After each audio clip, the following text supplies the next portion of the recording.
I'm Mike Spratt. This is my wife, Ann Spratt. We came to New Zealand about 12 years ago from California. We lived in the San Francisco Bay Area, and we visited New Zealand on a holiday back in 1998. Became infatuated with the country, came back about 12 months later and said, we're going to move here. My name is Sean Spratt. I'm the winemaker, sort of jack-of-all-trades guy here at Destiny Bay. And I moved here just about 10 years ago, almost to the month, to come here and sort of help my parents start up this vineyard winery operation. We didn't know very much about Waiheke when we first arrived here, but once we got off of the ferry and we started touring around, we said, gee, this just feels good to us. It feels like home. And then she said those fateful words, we could plant a few grapes. And everything kind of got completely out of control since then. Destiny Bay is located on the southern side of Waiheke, and we have about 15,000 vines. We produce about 2,000 cases, or the equivalent of about 20,000 liters of wine every year.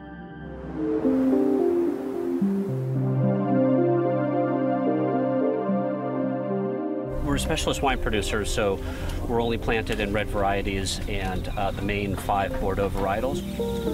Today is the first day of vintage for us. We're picking our Malbec, which is the first variety to come in. It's an early ripening red variety, and this is one of the 5 varieties that's used in making Bordeaux blends.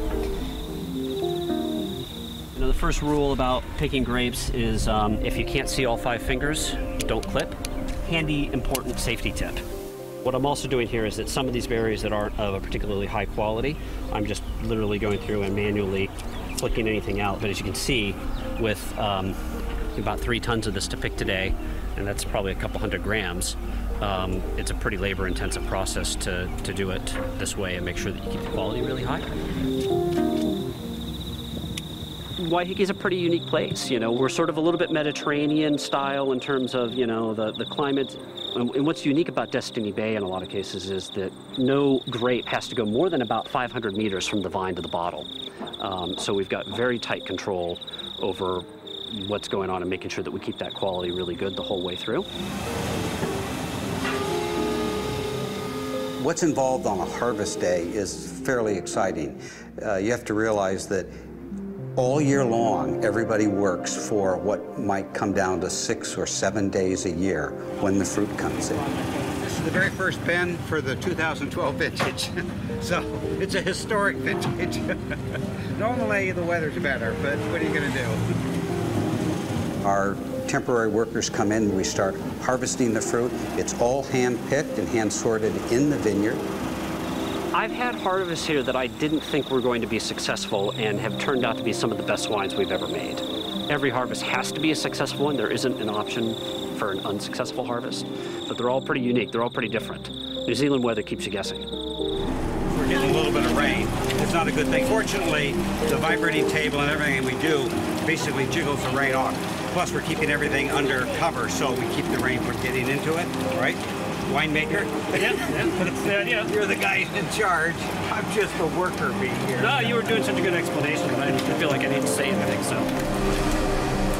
The U.S. market is the largest wine market in the world. So if we were running a vineyard and winery in the U.S., our primary market would be right there. I think if you're a small country like New Zealand, the only available business model is to be a niche producer, to make premium branded products for customers around the world that really value that. So to do that, you have to be very focused on who those customers are, where are they, and what do they want. If it was all about profitability, you would never get into this business. So yeah, our original goal was to make a wine that we were proud to serve to our friends. I think the challenge now for us is to build that group of people around the world who are patrons and collectors and fans, because we only make a small amount, and it's really getting and connecting with them.